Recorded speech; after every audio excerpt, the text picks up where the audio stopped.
Some of you may have heard that the Disney Corporation is responsible for at least one real live ghost town. Disney built the Treasure Island Resort in Baker's Bay in the Bahamas. It didn't start as a ghost town. Disney's cruise ships would actually stop at the resort and leave tourists there to relax in luxury. This is a fact. Look it up. Disney blew $30 million on the place. Yes, $30 million. Then they abandoned it. Disney blamed the shallow waters, too shallow for their ships to safely operate. And there was even blame cast on the workers, saying that since they were from the Bahamas, they were too lazy to work a regular schedule.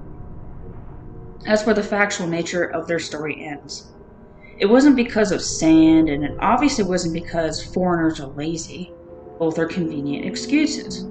No, I seriously doubt those reasons were legitimate. Why don't I buy the official story? Because of Mowgli's palace. Near the beachside city of Emerald Isle in North Carolina, Disney began construction of Mowgli's palace in the late 1990s. The concept was a jungle-themed resort with a large, you guessed it, palace in the center of the whole thing. If you're unfamiliar with the character of Mowgli, then you might better remember the story, The Jungle Book. If you haven't seen it anywhere else, you'd know it as the Disney cartoon from decades past. Mowgli is an abandoned child in the jungle, essentially raised by animals and simultaneously threatened and pursued by other animals.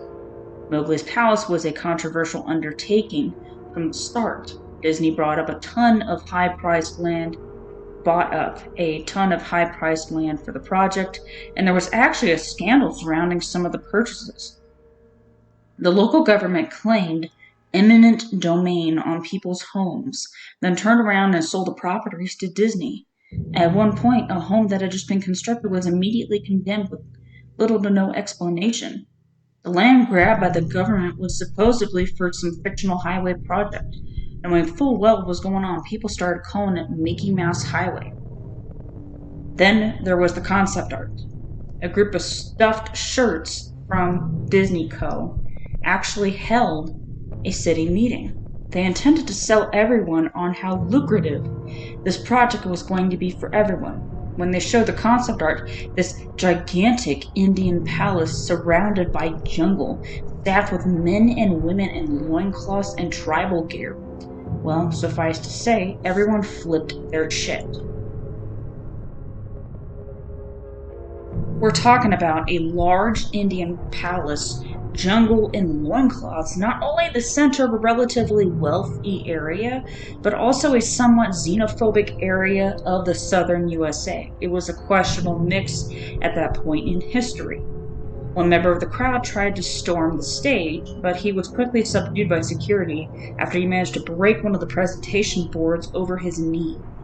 Disney took that community and essentially broke it over its knee as well. The houses were razed, the land was cleared, and there wasn't a damn thing anyone could do or say about it. Local TV and newspapers were against the resort at the beginning, but some insane connection between Disney's media holdings and the local venues came into play, and their opinions turned on a dime. So anyway, Treasure Island, the Bahamas. Disney sunk those millions in and then split. Same thing happened with Mowgli's palace. Construction was complete. Visitors actually stayed at the resort. The surrounding communities were flooded with traffic and the usual annoyances associated with an influx of lost and irate tourists. And it all just stopped. Disney shut it down and nobody knew what the hell to think. But they were pretty happy about it. Disney's loss was pretty hilarious and wonderful to a large group of folks who didn't want this in the first place. I honestly didn't give the place another thought since hearing it closed over a decade ago. I lived maybe 4 hours from Emerald Isle, and so really I only heard the rumblings and didn't experience any of it firsthand. Then I read this article from someone who had explored the Treasure Island Resort and posted a whole blog about all the crazy shit he found there. Stuff just left behind. Things smashed, defaced, probably ruined by the disgruntled former employees who had lost their jobs. Hell, the locals from all around probably had a hand in wrecking that place. People there felt just as angry about Treasure Island as folks here did about Mowgli's palace. Plus, there were rumors that Disney had released their aquarium stock into the local waters when they closed, including sharks. Who wouldn't want to take a few swings at some merchandise after that? Well, what I'm getting at is that this blog about Treasure Island got me thinking.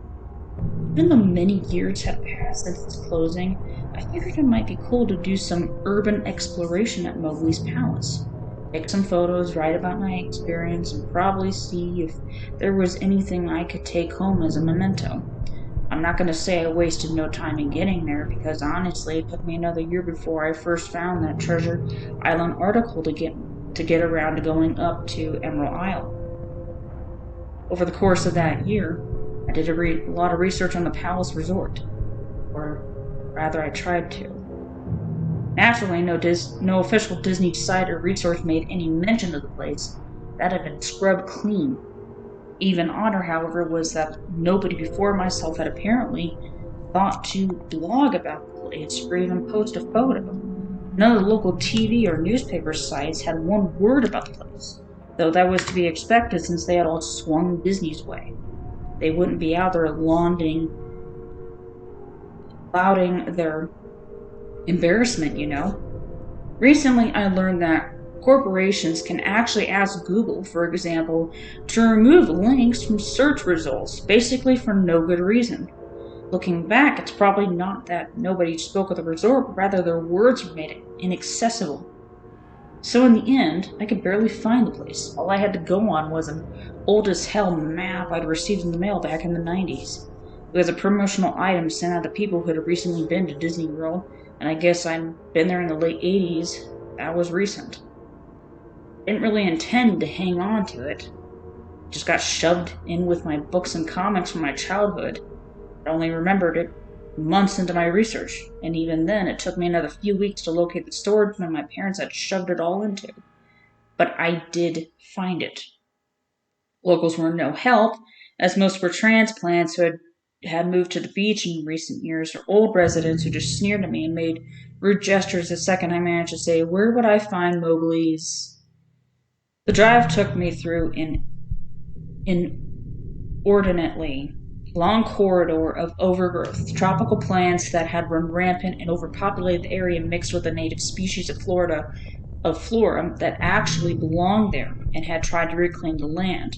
I was in awe when I reached the front gates of the resort. Tremendous monolithic wooden gates whose supports to either side looked like they must have been cut from giant sequoias. The gate itself had been gouged in several places by woodpeckers and eaten away at the base by burrowing insects. Hanging on the gate was a sheet of metal, some random scrap, with hand-painted letters scrawled in black. Abandoned by Disney. Clearly the handiwork of some past local or an employee who wanted to make some small protest. The gates were open enough to walk through, but not drive, so grabbing my digital camera and the map, whose flip side showed a layout of the resort, I set off on foot. The inner grounds of the place were just as overgrown as the entryway. Palm trees stood unattended and ragged among piles of their own coconuts. Banana plants similarly stood in their own stinking, blood-riddled refuse. There was this sort of clash between order and chaos. Carefully planted rows of perennial flowers mixed with obnoxious tall weeds and stinking blackened mushrooms. All that remained of any outdoor structures were broken, rotting wood and various charred bits of unidentifiable material. What was most likely an information booth or an outdoor bar was now simply a pile of assorted debris, chopped up by past vandalism and ravaged by weather.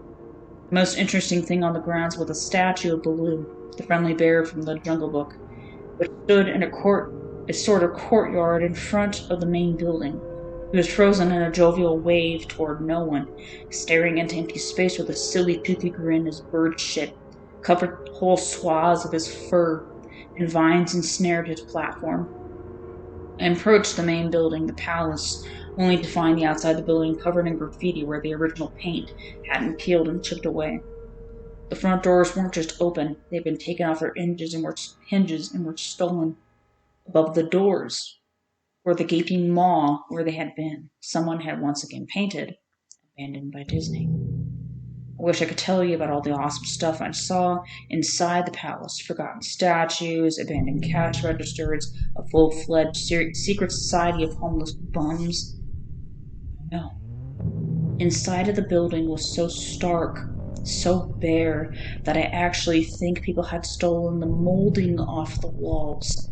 Anything that was too big to steal, counters, desks, giant fake trees, they were all resting amid this empty echo chamber that amplified my every step like a slow rat-a-tat of a machine gun. I checked the floor plan and headed to all the locations that might seem in any way interesting.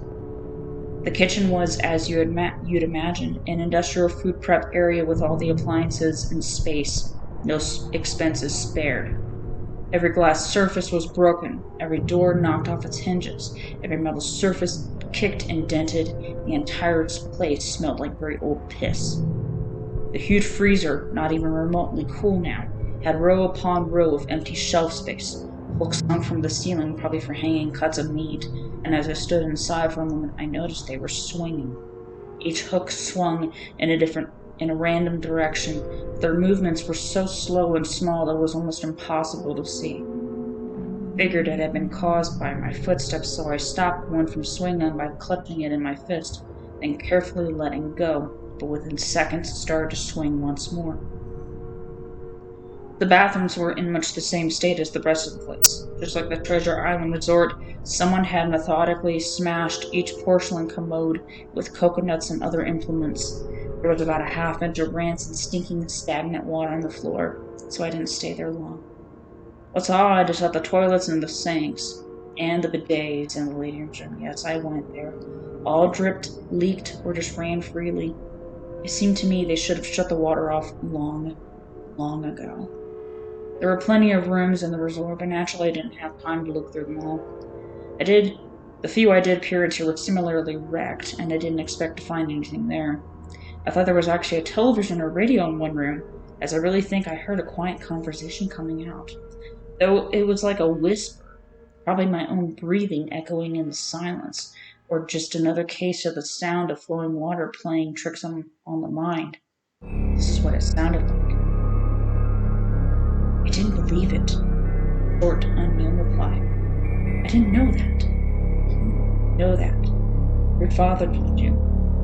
Unknown reply, or probably just weak people.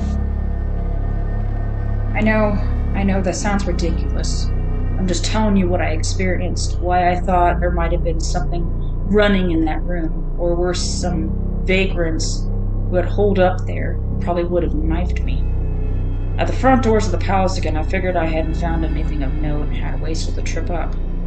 As I looked out the door, I noticed something interesting in the courtyard that I had apparently missed, something that would give me at least one thing to show for all my trouble, even if it was just a photograph. There, as a lifelike statue of a python, maybe 80 feet long, coiled up and sunning itself on a pedestal right in the center of the area. It was almost time for the sun to start setting, so the light fell onto the object in the perfect way for a photograph. I approached the python and snapped a photo. Then I stood on my toes and snapped another. Moved closer again to get the detail of its face.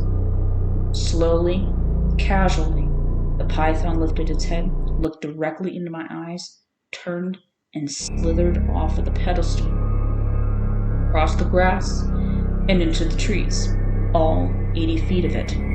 Its head long disappeared into the woods before its tail even left the sunning spot. Disney had released all their exotic animals onto the grounds. Right there on my floor plan map was the reptile house.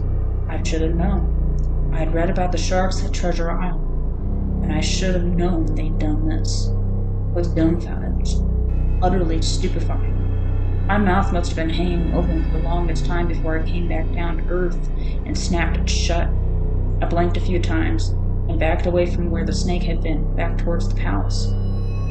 Even though it was totally gone, I still wasn't taking any chances and backed my way into the building.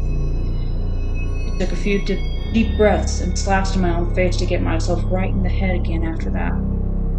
I looked for a place to sit down as my legs were feeling a bit like jelly at this point. Of course, there was no place to sit down unless I wanted to recline in the broken glass and dead leaf carpet or haul myself up onto a desk of questionably reliability. I had seen some stairs near the palace's lobby and decided to go have a seat there until I felt better. The staircase was far enough away from the front of the building to be relatively clean, save for a startling accumulation of dust. I pulled a wedge of metal off the wall, once again painted with the abandoned by Disney motto I'd become accustomed to. I placed the wedge on the stairs and sat on it to keep it somewhat clean. The stairway led downward, below ground level. Using my camera flash as a sort of improvised flashlight, I could see that the staircase ended in a metal mesh door with a padlock. The sign on the door, a real sign, read, "Mascots only. Thank you." This perked up my spirits a little bit for two reasons. One, a mascots only area would definitely had some interesting stuff back in the day. Two, the padlock was still in place. Nobody had gone down there. Not the vandals, not the looters. Nobody. This was the only place I could actually explore and perhaps find something interesting to photograph or wantonly steal. I had come to the palace essentially agreeing with myself that it was okay to take anything I wanted because, hey, abandoned. It didn't take much to bust the lock. Well, actually, that's wrong. It didn't take much to bust the metal plate on the wall that the padlock was hooked to. Time and decay had done most of the work for me, and I was able to bend the metal plate enough to pull the screws out of the wall. Something nobody else had apparently thought of or hadn't been able to do at the time. The mascots only area was a startling and very welcome change from the rest of the building I'd seen. For one, every second or third fluorescent light overhead was illuminated, even though they flickered and faded randomly. Also, nothing had been stolen or broken, even if age and exposure were definitely taking their toll. Tables had notepads and pens for clocks, even a punching clock on the wall complete with filled-out time cards.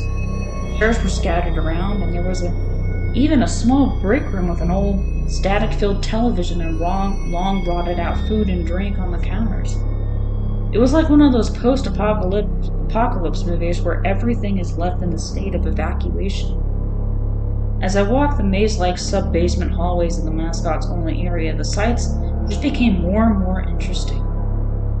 As I went further, desks and tables were knocked over, papers scattered and almost melted with the damp floor, and a large carpet of mold was slowly overtaking the real rotting crimson floor covering. Everything was just sort of squishy. Anything wood disintegrated into mush when I applied even the least amount of force. And clothing items hanging on hooks in one of the rooms simply fell to moist threads if I tried to unhook them. One thing that annoyed me was that the light was becoming more sparse and unreliable as I went further into the dark, suffocating depths.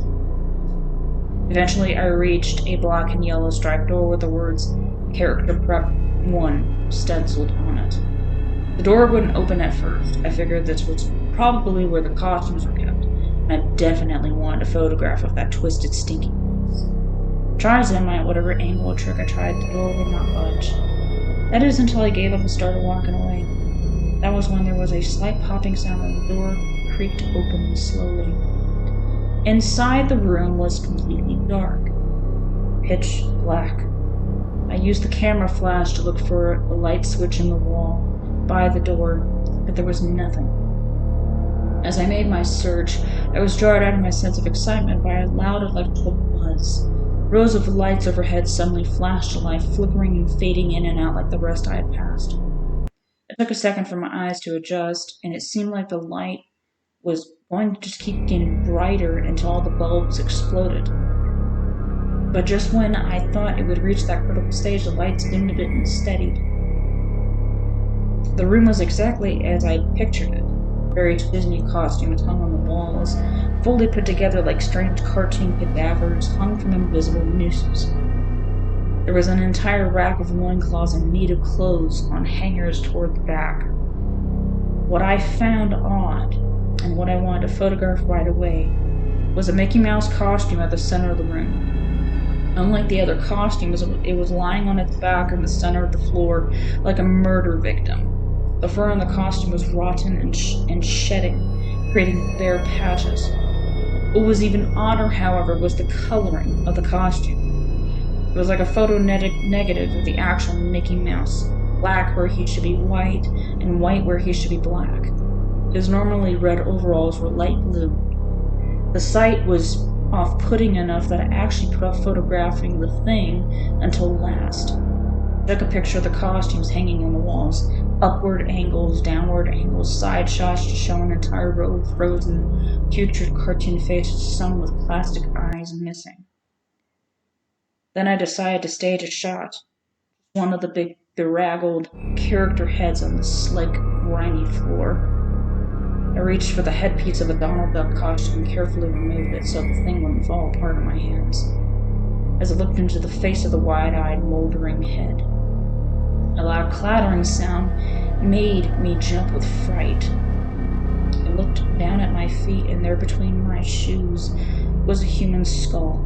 It had fallen out of the mascot head and shattered into pieces at my feet. Only the empty face and lower jaw remained, staring up at me.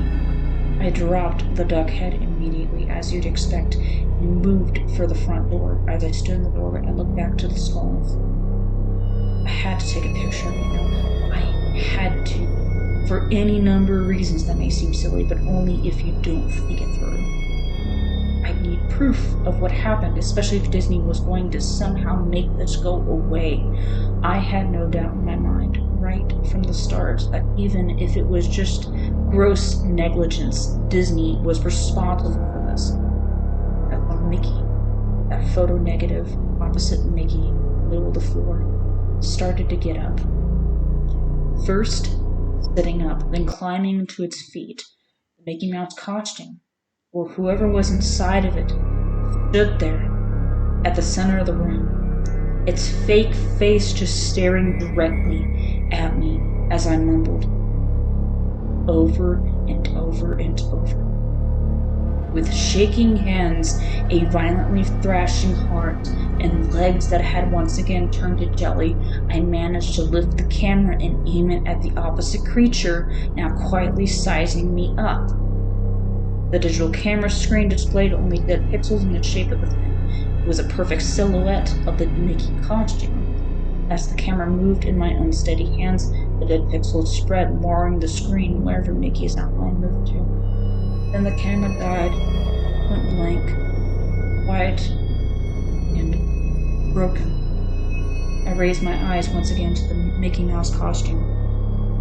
"Hey," it said in a hushed, perverted but perfectly executed Mickey Mouse voice.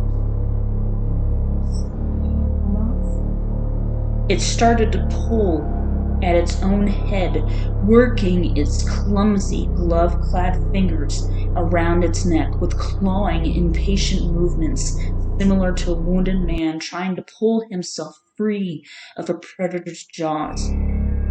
As it worked its digits into its neck, so much blood, so much thick, funky, yellow blood. I turned away as I heard a sickening tearing of cloth and flesh, only cared about getting away. Above the doorway out of this room, I saw the final message clawed in the metal with bone or fingernails. Abandoned. I never got the pictures out of the camera. I never wrote the blog entry about it. After I ran from that place, fled for my sanity, if not my very life, I knew why Disney didn't want anyone to know about this place.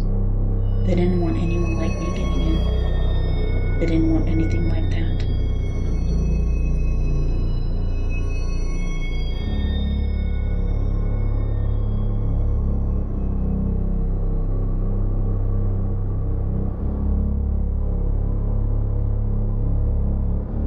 Hey guys, Wicked here. Thank you so much for watching today's video. If you enjoyed it, please leave a like and subscribe for more content. Until next time, Wicked out.